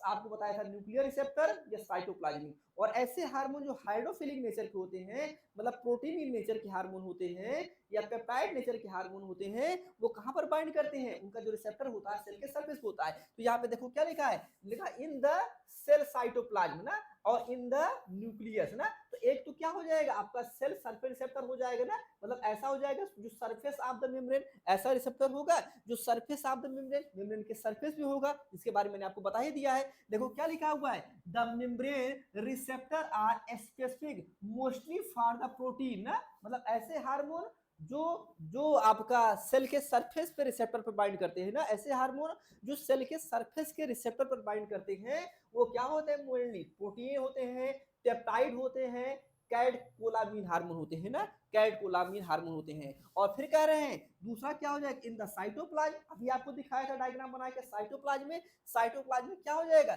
The primary receptor for the different steroid hormone, बार बार बताया हूं ना, क्या हो जाएंगे, different steroid hormone are found mainly in the cytoplasm होते हैं। सेल न्यूक्लियस में भी वही वाली बात हो जाएगी ना, the receptor for the thyroid hormone, बड़ा इंपॉर्टेंट है थायराइड हार्मोन, ये पूछा गया है आपके एग्जाम में। देखो थायराइड हार्मोन कैसे है, अमीनो एसिड नेचर का है ना, थायराइड हार्मोन कैसे है, अमीनो एसिड नेचर का है, आपको पता है ये क्वेश्चन में पूछा गया है। थायराइड हार्मोन क्या है आपका, अमीनो एसिड नेचर का है, लेकिन कहां पे जा रहा है, बाइंड कहां कर रहा है, न्यूक्लियस में, एक्सेप्शन है, या फिर एग्जाम में पूछा गया है। तो जो थायराइड हार्मोन है वो क्या है आपका, मैंने आपसे कहा है कि न्यूक्लियस में जनरली कौन बाइंड करता है, जो स्टीरॉयड नेचर का होता है। तो जो थायराइड हार्मोन है वो अमीनो एसिड नेचर का है, टायरोसिन डेरिवेटिव है, ये मैंने आपको बताया हुआ है। तो ये जो हार्मोन है देखो कहां बाइंड कर रहा है, the in the cell nucleus the receptor for the thyroid hormone are found in the nucleus and are believe to be located in direct association with one or more of the chromosome ना। स्वाभाविक सी बात है, अगर nucleus के अंदर आएगा तो nucleus के अंदर क्या होता है, क्रोमोसोम होता है, उस क्रोमोसोम के साथ क्या करेगा, एसोसिएट करेगा। ये इंपॉर्टेंट पॉइंट है, इसको क्या करिएगा आप लोग याद कर लीजिएगा, ठीक है, ये इंपॉर्टेंट पॉइंट है ना। तो आपको मैंने बताया है भाई सेल सरफेस हार्मोन के रिसेप्टर कौन से होते हैं, पूरी टेबल मैंने आपको बताया है। साइटोप्लाज्म में जो आपके स्टीरॉयड हार्मोन होते हैं उसकी मैंने पूरी टेबल बता दिया है, और इसका भी हमने आपको नेचर बता दिया हुआ है ना। तो ये बड़ी इंपॉर्टेंट बात है, इसको क्या करना है आपको समझना है, ठीक है। अभी वाली बात हो जाएगी। अब देखो अब हम लोग इसका एग्जांपल हम लोग बात कर रहे थे ना, देखो जी प्रोटीन लिंक्ड हार्मोन रिसेप्टर ना, मैंने आपसे कहा कि इसका जो सबसे बेस्ट एग्जांपल होता है वो क्या होता है, जी प्रोटीन होता है ना, जी प्रोटीन कपल्ड रिसेप्टर। तो इसकी बहुत थ्योरी आप इसका जानते हैं, इसको मैं आपको बना के दे दूंगा, ठीक है, आप परेशान मत होइएगा, इसको मैं आपको एप्लीकेशन पे अपलोड कर दूंगा, इसको तो आप पढ़िए ही, आगे जो हमारे एप्लीकेशन पे ना जो आपको पीडीएफ बना के देंगे ना, अब समझ लीजिए, हम बात समझ लीजिए, ठीक है। हम आपको पीडीएफ जो आप अपलोड कर दिए हैं ऑलरेडी, ध्यान रखिएगा, जो आपका एप्लीकेशन है, जो आपका बैच है, उस बैच में हमने आपको बना के ऐड कर दिया, ठीक है, वहां पे हमने सब जो है बना दिया है ना, कि कैसे आपकी सिग्नलिंग होती है, पॉइंट पॉइंट लिख दिया ना, कहानी आपको पढ़ने की जरूरत नहीं है, ठीक है, इतनी कहानी पढ़ने की जरूरत नहीं है, सब मैंने वहां पे आपको बना के दे दिया है ना, आपको परेशान नहीं होना है, बस आपको क्या करना है, उस वाले पीडीएफ से क्या करना है, अपना नोट्स बना लेना। तो अब इतनी थ्योरी आप बैठेंगे लिखने के लिए ना, तो लिखते ही रह जाएंगे, तो इतनी थ्योरी आपको नहीं लिखना है, आप क्योंकि वहां पे मैंने आपको बना के दे दिया है, ठीक है। तो अब देखो यहाँ पे क्या हो जाएगा, मैंने आपसे कहा जी प्रोटीन लिंक्ड रिसेप्टर, इसके बारे में मैंने आपको बहुत डिटेल में बताया, ये बहुत डिटेल में बताया हुआ है, बस इसका हम लोग डायग्राम देख लेते हैं ना, इसका हम लोग डायग्राम देख लेते हैं, ऑलरेडी मैंने आपको बताया ही है, ठीक है। अब देखो यहाँ पे ये क्या हो गया है ना, अगर आप यहाँ पे देखेंगे तो देखिए आप यहाँ पे ना, ये क्या हुआ हमारा जीपीसीआर है ना, सब बता दिया, हो जाता कहानी नहीं बता रहे हैं ना। देखो ये आपका एक रिसेप्टर ये हो गया है ना, मतलब एक यहाँ पे बता रहे हैं इन एब्सेंस ऑफ हार्मोन ना, देखो यहाँ पे हार्मोन नहीं है, और यहाँ पे देखो क्या है आपका हार्मोन है ना, ये क्या हो गया आपका प्लाज्मा मेम्ब्रेन हो गया है ना। आप देखो कितनी बार क्रॉस किया, 7 बार क्रॉस किया है ना, क्योंकि आपका हार्मोन नहीं है। और आप देखो यहाँ पे क्या है आपके 3 प्रोटीन है ना, इसे हम लोग क्या बोलेंगे, जी प्रोटीन बोलेंगे। और ये क्या होता है आपका इनएक्टिव फेज में होता है। जब इनएक्टिव फेज में होगा तो क्या होगा आपका जीडीपी के फॉर्म में होगा, और तीनों क्या होंगे एसोसिएट होंगे ना, तीनों क्या होंगे एसोसिएट होंगे ना, अल्फा बीटा और गामा क्या होंगे आपके एसोसिएट होंगे। लेकिन जब आपका हार्मोन आएगा तो आप देखिए ये अल्फा बीटा गामा तो है, लेकिन अब क्या हुआ जीडीपी के फॉर्म में आ गया है ना। देखो यहाँ पे क्या था आपका जीडीपी के फॉर्म में, यहाँ पे क्या था आपका इनएक्टिव फॉर्म में। जब हार्मोन आ गया तो जीडीपी में आ गया, और ये क्या हो गया आपका एक्टिव फॉर्म में हो गया है ना। फिर ये तो पहला चेंज होगा। दूसरा चेंज मैंने आपसे कहा था कि बीटा गामा अलग हो जाएंगे, अल्फा आपका अलग हो जाएगा ना। देखो क्या हुआ, बीटा गामा आपके अलग हो गए और ये मेम्ब्रेन के साथ ही अटैच हो गए ना, क्या हो गए मेम्ब्रेन के साथ अटैच हो गए। अब आप देखो जो अल्फा है वो क्या हो गया आपका अलग हो गया है ना, अल्फा क्या हो गया आपका अलग हो गया ना। तो क्या लिखा हो जीटीपी एक्टिवेटेड टारगेट प्रोटीन ना, यही क्या करे आगे जाएगा और जो टारगेट है उसको क्या कराएगा काम कराएगा। तो ये बात मैंने आपको बताया ही हुआ है ऑलरेडी ना, तो यहाँ तक तो आपको समझ में आ गया, पूरा चीज मैंने बता ही दिया है ना। अब आप देखो ये क्या है आपका, ये आपका जैक स्टेट का है ना, ये आपका जैक स्टेट पाथवे का है ना। इसको हम लोग क्या करेंगे ना, इसे हम लोग बोलेंगे एंजाइम लिंक रिसेप्टर ना। तो ये जीपीसीआर को हम और डिटेल में बात करेंगे, ठीक है, जीपीसीआर को हम और डिटेल में बात करेंगे। ये अभी सिर्फ मैंने आपको एक इंट्रोडक्शन बताया है, और ये बताया है कि जो मैकेनिज्म है वो मैकेनिज्म कैसे वर्क करती है, ठीक है, मैकेनिज्म कैसे वर्क करती है उसके बारे में मैंने आपको बताया है ना। तो अब हमें जो आपको बताना है कि जैक स्टेट का बता रहे हैं ना, तो जैक स्टेट कैसे काम करता है उसके बारे में आपको बताना है, ठीक है। तो ये अभी जानते हैं, सिर्फ यहाँ पे बात खत्म नहीं हो गई है, इसकी आगे वाली ढेर लंबी प्रोसेस है, ठीक है, इसकी आगे की ढेर लंबी प्रोसेस है, उसको हम लोग क्या करेंगे डिस्कस करेंगे, डिटेल में डिस्कस करेंगे, ठीक है। तो पूरा पीडीएफ में मैंने बनाया हुआ अच्छे से, ठीक है, वहां कोई दिक्कत नहीं ना। इसके आगे यहाँ तक तो बात समझ में आ गई है ना, मतलब जो सेल आपका जो आपका हार्मोन, देखो ये हार्मोन जो बाहर था, जो इगोसाइटोप्लाज्म था वो दूसरी वाली सेल से आया था, कैसे आपका दूसरी वाली सेल के अंदर इंटर किया है ना। तो यहाँ तक तो कहानी मैंने आपको बता दिया हुआ है, ठीक है। आगे वाली जो स्टोरी है इसी का एक पाथवे और है ना आपका, देखो आरटी के यहाँ पे लिखा है एंजाइम लिंक्ड हार्मोन रिसेप्टर ना, और देखो उसका देखो यहाँ पे जैक स्टेट लिखा हुआ है ना। इसके बारे में हम लोग क्या करना है डिस्कस करना है ना बहुत अच्छे से, ठीक है, तो बहुत अच्छे से डिस्कस करना है। ये देखो ये सारी कहानी जो है ना आगे वाले जो लेक्चर्स हैं उनमें हम लोग क्या करेंगे डिस्कस करेंगे। और आप ध्यान रखिएगा एक आपका चैप्टर है सेल सिग्नलिंग ना, सेल सिग्नलिंग आपका एक चैप्टर है सेल बायोलॉजी में, तो उसको भी हम लोग क्या करेंगे यहीं पे कंप्लीट कर लेंगे, ठीक है। इसी चैप्टर के साथ साथ हम क्या करेंगे उसको भी कंप्लीट कर लेंगे, मतलब ना सिर्फ आपका एंडोक्राइन सिस्टम खत्म होगा, साथ साथ में जो है आपका सेल बायोलॉजी का एक बहुत बड़ा चैप्टर है सेल सिग्नलिंग, उसको भी हम लोग क्या करेंगे खत्म कर लेंगे, ठीक है। इसलिए टेंशन नहीं लेना है, दोनों काम हम लोग क्या करेंगे कंप्लीट कर लेंगे ना। तो लेकिन आज की क्लास को जो है देखो ये बड़ा इंपॉर्टेंट है ना, ये थोड़ा सा हम लोग आगे पढ़ेंगे, ठीक है। सेकंड मैसेंजर क्या होता है उसके बारे में हम लोग बात करेंगे ना, बहुत इंपॉर्टेंट चीज होती है, सब पढ़ेंगे आगे चल के ना। ये देखो ये पूरी आगे मैंने देखिए, आगे मैंने देखिए यहाँ पे देखो रिसेप्टर आपका हो गया ना, यहाँ के बाइंड हुआ, सीएनपी कैसे एटीपी ना, एटीपी कैसे सीएनपी में कन्वर्ट हो गया है, आगे वाली प्रोसेस कैसे होती है ना, सेल कैसे रिस्पॉन्स करता है, बहुत डिटेल हम लोग बात करेंगे। देखो ये सारी प्रोसेस आप देखिए ना, ये आगे भी बहुत सारी प्रोसेस है, उनको हम लोग क्या करेंगे डिटेल में डिस्कस करेंगे ना। तो आज थोड़ा सा क्लास को जल्दी रोकेंगे ना, थोड़ा सा जल्दी से रोकेंगे, कुछ काम है हमें,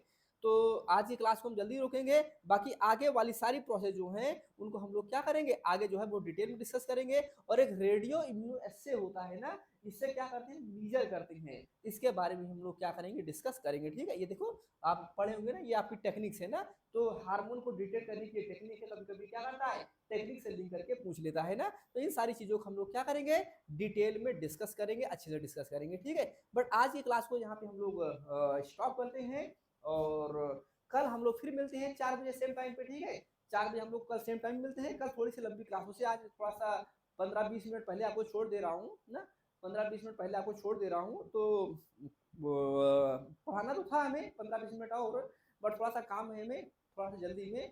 तो हम जो है कल आपको ना कल जो है इसको हम क्या करते हैं कंप्लीट करते हैं, आगे बढ़ाते हैं, ठीक है। और आप ध्यान दीजिएगा जो पीडीएफ है ना कल वाले लेक्चर का भी, परसों वाले लेक्चर का भी, जो 2-3 लेक्चर हमने लिया हुआ है इसके पहले वाला, सबका लेक्चर हमने एप्लीकेशन पे ना, जो अपना एप्लीकेशन है साइंस वर्ड वाला, उस साइंस वर्ड वाले एप्लीकेशन पे हमने अपलोड कर दिया हुआ है।